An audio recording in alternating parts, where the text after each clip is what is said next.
ಮನೆಯಲ್ಲೇ ಬೆಳಗ್ಗೆ ಹೊತ್ತು ತಿಂಡಿಗೆ ಚಪಾತಿ ಮಾಡಿದರೆ ಚಪಾತಿ ಮಿಕ್ಕಿರುತ್ತಲ್ಲ, ಅದರಿಂದ ಒಂದು ಡಿಫ್ರೆಂಟ್ ಆದ ಟೇಸ್ಟಿಯಾದ ಹೆಲ್ದಿಯಾದ ಒಂದು ಸ್ನ್ಯಾಕ್ಸ್ ಮಾಡೋದ ಇವತ್ತು.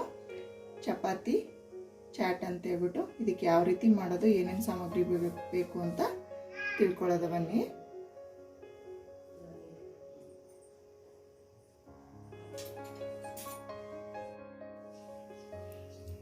ಈಗ ನಾವು ಬೆಳಗ್ಗೆ ತಿಂಡಿಗೆ ಚಪಾತಿ ಮಾಡಿರ್ತೀವಲ್ಲ, ಅದು ಮಿಕ್ಕಿರುತ್ತೆ. ಅದರಿಂದ ಹೊಸ ಸ್ಟೈಲ್ ಡಿಫ್ರೆಂಟಾಗಿ ಮತ್ತು ಟೇಸ್ಟಿಯಾದ ಒಂದು ರುಚಿಕರವಾದ ಒಂದು ಚಾಟ್ ಮಾಡೋದು ಬನ್ನಿ. ಮಕ್ಕಳಿಗೆ ತುಂಬಾ ಇಷ್ಟ ಆಗುತ್ತೆ. ನೋಡಿ, ಇಲ್ಲಿ ನಾನು ಚಪಾತಿ ಬೆಳಗ್ಗೆ ತಿಂಡಿಗೆ ಮಾಡಿದ್ದು 2 ಚಪಾತಿ ತೊಗೊಂಡಿದ್ದೀನಿ. ಈಗ ಇದನ್ನು ಹೀಗೆ ರೋಲ್ ಮಾಡಿಕೊಂಡು ಕಟ್ ಮಾಡ್ಕೊಳ್ಳೋದ, ಈ ರೀತಿ ಕಟ್ ಮಾಡ್ಕೊಳ್ಳೋದ.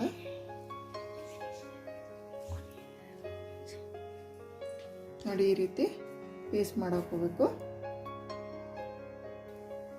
ಇಲ್ಲಿ ಎಣ್ಣೆ ಕಾಯಕ್ಕಿಟ್ಟಿದೆ, ಎಣ್ಣೆ ಚೆನ್ನಾಗಿ ಕಾದಿದೆ. ಈಗ ಇದನ್ನು ಡೀಪ್ ಫ್ರೈ ಮಾಡ್ಕೊಳ್ಳೋದ.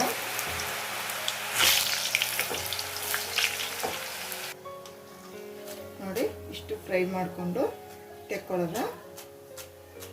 ನೋಡಿ, ಎಲ್ಲನೂ ಈ ರೀತಿ ಫ್ರೈ ಮಾಡಿ ಎತ್ತಿಟ್ಕೊಂಡಿದ್ದೀವಿ. ನೆಕ್ಸ್ಟ್ ಏನು ಮಾಡೋದ ಅಂತ ನೋಡೋದ ಬನ್ನಿ.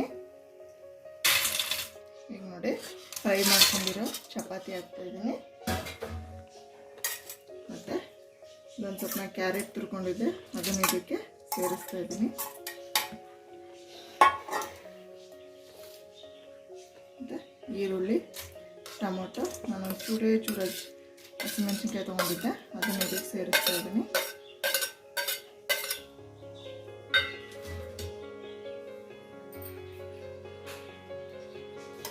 ಹುಳಿಗೆ ನಾನಿಲ್ಲಿ ಒಂದು ಸ್ವಲ್ಪ ಮಾವಿನಕಾಯಿ ತುರಿದು ಹಾಕ್ತಿದ್ದೀನಿ. ಮಾವಿನಕಾಯಿ ಇಲ್ಲ ಅಂದರೆ ನಿಂಬೆಹಣ್ಣು ಯೂಸ್ ಮಾಡ್ಕೊಳ್ಳಿ. ಇದು ತುಂಬಾ ಟೇಸ್ಟಿಯಾಗಿರುತ್ತೆ, ಟ್ರೈ ಮಾಡಿ. ಮತ್ತೊಂದು ಸ್ವಲ್ಪ ಮನೆಯಲ್ಲೇ ಮಾಡಿರೋಂಥ ಕೆಂಪು ಮೆಣಸಿನ್ಕಾಯಿ ಚಟ್ನಿ ಹಾಕ್ತಾಯಿದ್ದೀನಿ.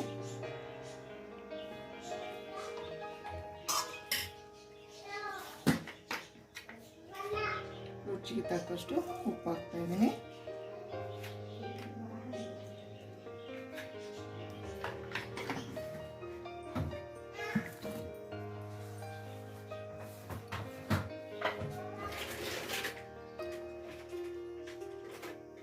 ಒಂದು ಸ್ವಲ್ಪ ಗರಂ ಮಸಾಲ ಹಾಕ್ತಾಯಿದ್ದೀನಿ.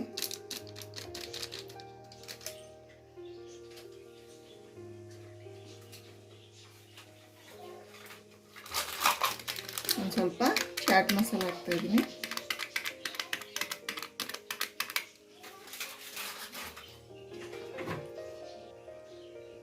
ಚೂರು ಖಾರ ಪೌಡರ್ ಹಾಕ್ತಿದ್ದೀನಿ. ಅಲ್ಲಿ ಹಸಿಮೆಣಸಿನ್ಕಾಯಿ ಮತ್ತು ಕೆಂಪು ಖಾರ ಹಾಕಿರೋದ್ರಿಂದ ಒಂದು ಚೂರು ಖಾರ ಪೌಡರ್ ಯೂಸ್ ಮಾಡ್ತಿದ್ದೀನಿ ನಾನು. ನಿಮ್ಮ ಖಾರಕ್ಕೆ ನೋಡ್ಬಿಟ್ಟು ಹಾಕ್ಕೊಳ್ಳಿ. ಲಾಸ್ಟಲ್ಲಿ ಒಂದು ಸ್ವಲ್ಪ ಕೊತ್ತಂಬರಿ ಸೊಪ್ಪು ಹಾಕ್ತಾಯಿದ್ದೀನಿ.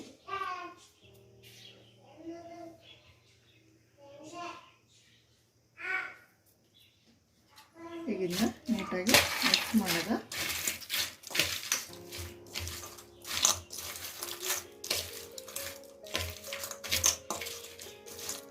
ನೀವು ಸೌತೆಕಾಯಿ ಇದ್ದರೆ ಸೌತೆಕಾಯನ್ನು ಯೂಸ್ ಮಾಡ್ಕೋಬೋದು, ಚೆನ್ನಾಗಿರುತ್ತೆ. ನೋಡಿ, ಮನೇಲಿ ಮಿಕ್ಕಿರೋ ಚಪಾತಿ ಇದ್ದರೆ ಈ ರೀತಿ ಮಾಡ್ಕೊಂಡು ತಿನ್ಬೋದು, ತುಂಬಾ ಟೇಸ್ಟಿಯಾಗಿರುತ್ತೆ.